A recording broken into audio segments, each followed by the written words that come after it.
Ladies and gentlemen, I am finally back. Super sorry that I've not been posting on this channel for the last 2 weeks. I just had a lot of life, like not like anything bad, just man, I just had so much school and sports and just holidays. Just man, lot of life in the last 2 weeks. So finally able to come back on and catch up on INDYCAR. We're going to talk about what's gone on in the INDYCAR world the past 2 weeks. Unfortunately, it's a lot of nothing. You have the 2-day Indy test, and that's pretty much it. But I did say in my last video that I would be posting a how to fix the 2025 INDYCAR schedule. So that's me, this video and the Indy Open test all in one. So this video is going to be called Let's Catch Up on INDYCAR. That's exactly what we're going to be doing. We're going to be catching up on INDYCAR. I just want to say two 21-day gaps in the INDYCAR schedule is pathetic. And it's disappointing because when we got to St. Pete, St. Pete's, man, how long ago was St. Pete? Was St. Pete 10 weeks ago now? I actually don't know. I'm really bad with time. Was that seriously 10 weeks ago? Whenever St. Pete was, INDYCAR felt like such a cool sport. And it doesn't feel cool right now. The momentum behind it doesn't feel cool. Like, we're 30 days away from the Indianapolis 500? And it just doesn't feel like it's a cool sport right now, which is really hard for me to accept, but it is true. 10 weeks ago it was.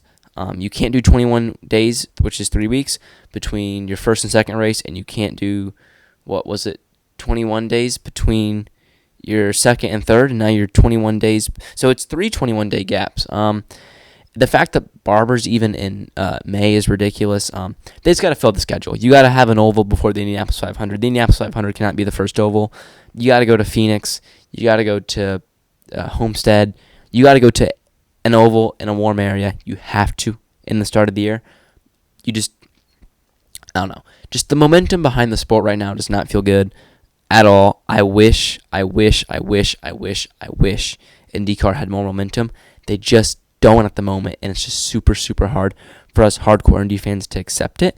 Although I am confident that the Indy 500 is going to change it all. For me, the sport just has to survive to the 500. Make it to Indy. Barber, GP, I expect around a 500K TV number. You just got to get to Indy, get that big TV number, hopefully 20 million, and then if you can get 2 million of those people to watch every race from here to the end, that's a win. I'm probably too hopeful, but imagine if that happens. That would be incredible. You just got to get to Indy. You got to get to IMS. You got to make it to IMS if you're INDYCAR. You got to survive. But yeah, you can't have 21-day gaps, and you got to put more ovals in the front. Now I'm going to talk about the Indy test. I could have done a really cool video on fixing the schedule. I just thought I'd yap for a little bit. But we're going to talk about the 2-day Indy test. 2-day Indy test, 2-day crashes, 232 miles an hour is the top speed. Let's dive into the crashes. Honestly, by two kind of superstar worldwide drivers. I mean, honestly, if you think about it, I mean, Takuma, one of the winners, and Kyle Larson, probably definitely the biggest one-off, if not one of the biggest stories at the Indianapolis Motor Speedway this year. I mean, if you think about it, it's really two of the top 10 probably well-known drivers in the race this year. As I said, Takuma being a 2-time winner. Wait, how many multi-time winners do we have in this year's 500? We have Newgarden, Sato, Elio. I believe that's it for the multi-timers. Shoot, we only have 3 multi-time winners. So yeah, that shows you right there. I mean, I could be forgetting a fourth, but Rossi only has 1. Hunter-Reay only has 1. Dixon only has 1. Yeah, I think that's it for the multi-time winners.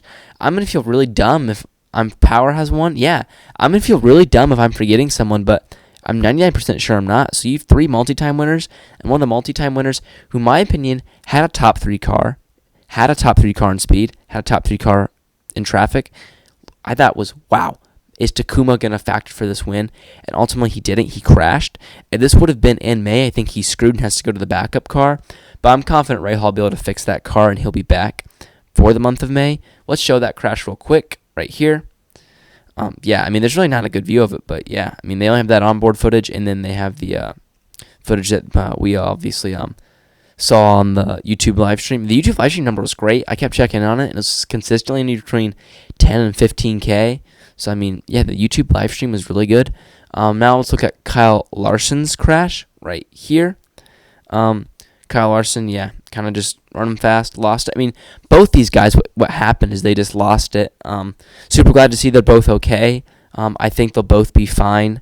I don't think either one of them be in bump trouble. That would be crazy if Kyle Larson or Takuma Sato gets bumped.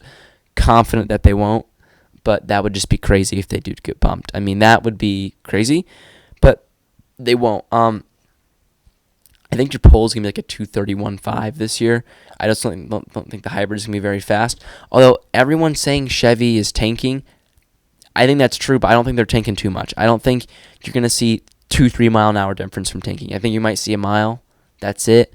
Although I do think this year it's going to be Penske, Ganassi, McLaren, and Andretti. I think it's going to be those 4 teams with Meyer Shank. I forgot about Meyer Shank. It's going to be those 5 teams and the rest. I think if you're not one of those 5 cars, you're not going to win this year. I think, like, for example, AJ Foyt, 2 awesome mobile drivers, and David Malukas and Santino Ferrucci. Don't think either one of them's going to play a factor. In fact, I don't think either one's going to be in the top 10. I'm just going to be honest. I don't see a top 10 run out from them at the Indy 500 this year. I just don't. I don't think they're in one of those teams. The only reason Meyer Shank's in one of those teams is because of the partnership with Ganassi. That's just, I mean, I was super happy to see them break the 230 mile an hour marker and hang there in the 232s. One of those cars was Takuma Sato, and he smacked it pretty good. But overall, he's okay. And that's what's important. Super happy to see Takuma Sato and Kyle Larson okay. Because at the end of the day, that's what matters from those crashes. That's really all I have to say. Like I said, there's really nothing to catch up on the IndyCar in the past 2 weeks. We got to get to Barber. I don't know when the next video will be. It probably might be Wednesday. Probably will be Wednesday, and it will be my Barber preview and then my Barber review, and then we can do all May. I have such cool month of May planning. Stay tuned. My month of May is going to be insane. You want to get subscribed because my May is going to be crazy. See you guys.